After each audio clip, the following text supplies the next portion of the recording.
Hi, I'm Darci. And I'm Kelly, and thank you for joining us for And Another Thing, where we talk about current events, pop culture, things we love, things we don't, all slathered in gobs of laughter, and all the feels. So grab some holiday cheer, sit back and join us for And Another Thing, our Chrismukkah edition. Yay! Tingle, tingle.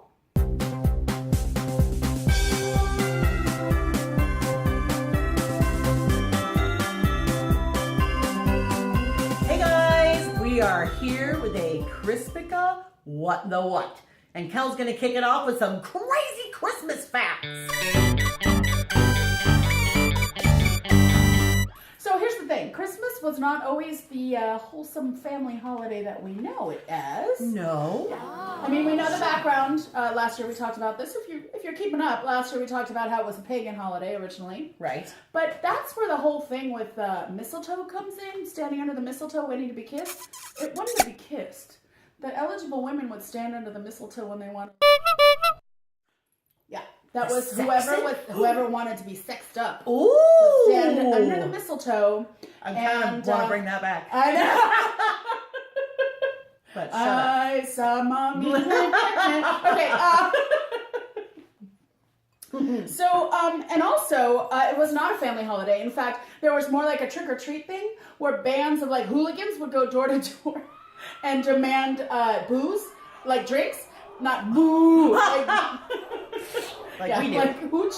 And if they didn't get it, then they would either like cause bodily or property damage. Bodily harm or property damage. What, they would hurt people? They would hurt people. Oh my God. And the song We Wish You a Merry Christmas was actually a very threatening song. Like these bands of people would go through the street going, we wish you a Merry Christmas, we won't go until we get some. Yeah. Oh, well, that makes sense now. I always wondered why it got a little ruder and ruder as it went along. Yeah, that's what it was. And up until the late early 1700s in New England, you could be fined 5 shillings if you did. It was actually a fasting and atonement day, much like Yom Kippur is now. It was supposed to be a day of reflection, and if you took the day off or you celebrated, you could be fined 5 shillings if you didn't fast and use that day as a day of atonement. So yeah, Christmas was not a happy thing. Oh my gosh. It was a drunken bacchanalia thing where you wanted to get drunk and laid. Gosh. Well, that makes kind of sense because the pagan holidays, when they were pagan holidays, were all about the fertility process and harvest and stuff. So that makes sense to me. So Christmas was about harvesting. Yes. Okay. So we are moving on to music because that's my thing. Anyway, I just thought it'd be funny to discuss a couple Christmas songs that are absolutely ridiculous. Like, why? Who thought these were a good idea? Both are brought to you by Darci's little sister, Mandy, who is A, Christmas freak, and B, a little bit nuts. So, when we were growing up, Mandy would torture us on our voicemails at work and at home by sending us, at Christmas time, Dominic the Donkey, which makes no freaking sense. Take a listen for yourself.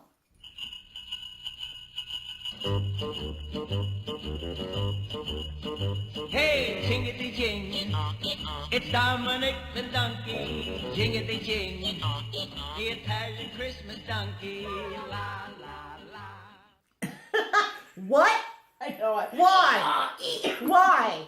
I'm just like, who? And I'm an Italian girl, and apparently this is a big deal in Italy, this song. She introduced me to it too. And I'm just like, I don't get it. I'm sorry, I'm a bad Italian. I'm gonna have to hand in my Italy card or whatever. But so that I'm just like, I don't understand. But also, this second song I want to talk about is back in the day. The golden era of Hollywood, a lot of like movies would have very explicitly sexual titles, and then you'd watch the movie and it had nothing to do with that. Right. And there was a lot of sexual innuendo written into the hit songs of the time. And this was, Christmas wasn't, definitely didn't get by without. So here's the thing. This song, Santa Claus Got Stuck in My Chimney. Here you go. Santa Claus got stuck in my chimney, stuck in my chimney, stuck in my chimney.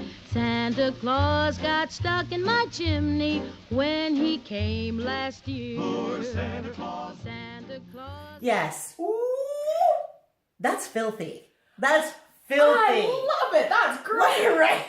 when he came last year, and there's the whole second verse where he's like, he's roly-poly round, and he's, I mean, it's like just explicitly describing Oh my gosh. and I'm just like, what the heck? And so I just thought that's the most hysterical song ever, and you may hear it if you participate in coming to my online Christmas show. Here's the address where you can buy your ticket.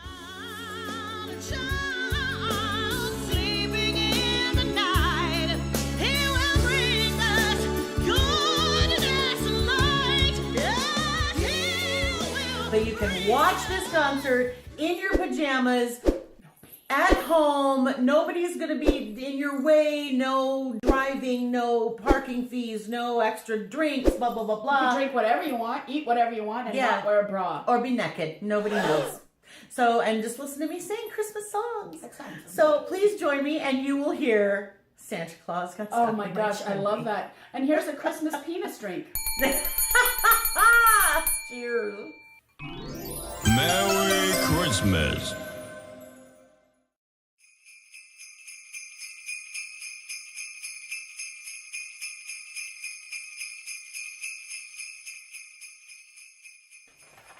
Hey everyone, so we have a new segment that we're trying out called Gifts We'd Like to Give. Yes.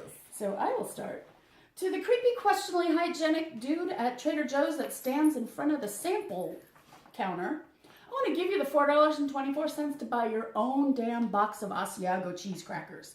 Because you stand there, right in the way, waiting for the poor girl to cut the little, tiny dime-sized piece of cheese on the cracker, and you eat about 15 of them, and I don't even care. You can eat as many as you want, but get out of my way. And while I'm on the subject, if you're going to drink the free coffee, refill the cup. Don't drink free coffee and use 15 of those little thimbles with your little stevia and your cream in a third of an ounce of coffee. So yes, creepy dude at Trader Joe's, here's $4, buy your own box of crackers. There we go. That's why I pretty much usually skip samples altogether. I just can't be bothered with the other weird people. Here's the thing. I live for the 99-cent store. A lot of the stuff you see back there is from the 99-cent store or Dollar Tree. I'm there several times a week, and I would have to say probably 1 out of every 5 times when I'm there, there's some little old European lady who is bartering with the cashier. Oh no, you can't be And serious. it's always a little European lady. I can't tell if she's Russian or whatever. So I mean, I'm not trying to be racist. It just never seems to be. Well, especially in this neighborhood, yeah. Yeah, true. We have a lot of different stuff going on around this area. But anyway, so I just want to give her, and I have on occasion gone, you know what? Here's $1. I'm just giving the buck to the cashier and going, it's handled. Just stop. It's like it doesn't matter if it's $1.99 or 99 cents. It's still just an extra $1. Get over it, lady. It's like not 10. I Anyway. remember when those stores first came out, I lived in Chicago and there was one. And every time somebody'd say, how much is this? And $1. How much is this? $1. How much for $2? I mean, they'd ask the price of everything in the store. And this was like in the 80s, so they weren't prevalent, but I'll never forget that people would ask all the time, how much is this? $1. Oh my God. So here's to the last guy I dated who ghosted me after about a month. I want to gift you with an app for your phone that automatically returns an unanswered text by a woman you've been dating that says, I'm sorry, I'm too immature to date you. You sure dodged a bullet. You're too good for me anyway. You are 46 years old. If you didn't want to date me anymore, you could have told me that. So yes, to dude who just ghosted me, that's my gift to you. An app that fixes that. Wow. I'd make a lot of money if I developed that app, I bet you. I know, but doesn't the guy well, that'll be for another show. We'll have to figure that out. We'll work that out. And for me, really quickly, now here's the thing. Do not get on me. I don't hate animals, even though I'm more of a baby person. I like where this is going. I know, I'm sorry, but dog owners, please. If your dog jumps on people who come in the door, and this is not directed toward anybody we know personally, this has been the history of my life, okay? I want to, if I had all the money in the world, I would gift you obedience school for your sweet little puppy. Because, A, I'm allergic, so if a dog jumps on me, I can't necessarily touch them and get them off. See? Oh, sorry. No, I would never shoot a dog. And I'm a little cautious because I was bit as a child. But also, if I'm wearing something nice, if I go to meet a friend and we're going to go out, and your dog jumps on me and their nails shred through my. I wear a lot of sheer and lace and Stevie Nicks kind of things, you know. So my thing is just like, please, you guys, you know, be responsible. Be a responsible dog owner. And if your dog keeps jumping on people, I know they're excited and they don't know any better, and you got to take them somewhere to teach them to know better. So anyway, okay, that's what I would gift if I had all the money in the world. And I love you, dog owners. I really, really do. My dog doesn't jump, but it's okay. Well, he's so low to the ground. He's probably if a dachshund, he's really low. Yeah. Anyway, so those are the gifts that if we could, we would give. Hey, share with us the gifts that you would want to give. Yes. We would love to hear them, and who knows, we'll give you a shout out on the New Year's special of what the gifts we wanted to hear. We could. Yeah. If you do it. Hey, we're gonna gift you with us coming back in a second. There we go. These are a few of the things that we love. Chrismukkah edition. Yeah. Okay, so guys, we're going to share our maybe not favorite Christmas memories, but vivid Christmas memories. Let's say, at least in my case, I'm going to start with mine. In 1983, Return of the Jedi came out. And I was a young violinist at the time and obsessed with orchestral music and obsessed with John Williams. So there was nothing I wanted more for Christmas than the soundtrack to Return of the Jedi. I begged for it. I drove my parents nuts. My mother was mean and kept saying, I don't know, I don't like how obsessed you are with this. I don't think you should have that for Christmas. Thanks, Mom. Anyway, comes Christmas. And that happened to be the year that my grandfather died of a heart attack on Christmas Day. Oh. Yes. So I know I'm laughing and that seems sick and twisted, but you'll see why in a second. So Grampy had been called out by a friend who got stuck in a snowdrift, and he went to help him out of the snowdrift. And as he was helping him, he just slumped over in the seat and died. Done and done. Just like that.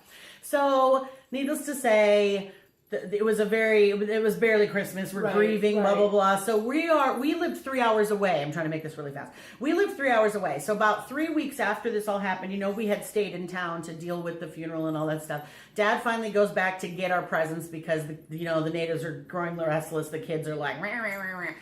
He brings the stuff back. We open our presents. There is the Return of the Jedi soundtrack. And I, surrounded by my entire family, the extended family, because everybody's in town because of Grampy, I shout, "This is the best Christmas ever!" Oh, yeah. So my family, at first they laughed incredulously, and then they couldn't stop laughing. Of course. So it was just like tears, and they're like, and it ended up being a cathartic moment for everybody. But I was tripping over myself. Going, I mean, except for Grampy, and that was probably one of the times. Needed that too. Yeah, and one of the few times. Now, my mother was fierce, and she taught me to be fierce, and I love her very much. So don't take this the wrong way. But one of the few really tender moments my mom and I had was like, she just hugged me. She said, "We know what you meant, honey. It's okay. We know what you meant." Mom was pretty stiff upper lip with me most of the time, but that was, a sweet moment that she was like, "Don't worry," because I was just killing myself inside. So anyway, that's probably my most vivid Christmas memory to date. That's actually a really great one, and that totally sounds like my family. Like, we laugh at the inopportune times. So mine has to do with my late father. So yay.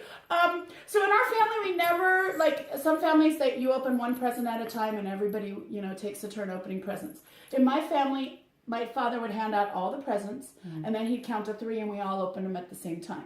Oh. Now we still do this to this day. My brother now does it, and it's something we always do. And there's another thing that when you count to 3, you always count 1, 2, 2.5, and then everything's like, and it's great now. I mean, now we don't have a lot of presents. We give money or whatever, but when we were kids, and you have a pile of presents.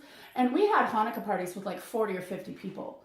So even if you get one thing from everybody, a little something, you had a pile. Right. Oh, that's fun. I just remember. And then the other thing is after the tradition is you go from person to person to person, personally thanking them in the room and giving them a kiss on the cheek, and you go around.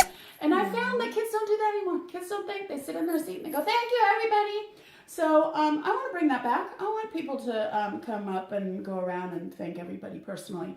But I remember that my dad, he'd play Santa Maccabee because that's what he did. And he had like this blue Jewish star hat. And, so that's, yeah, it was really sweet. Aw. Yeah. So that's our tradition that we still do to this day. Oh, good, man. And like we want to hear the gifts you'd like to give. Show it.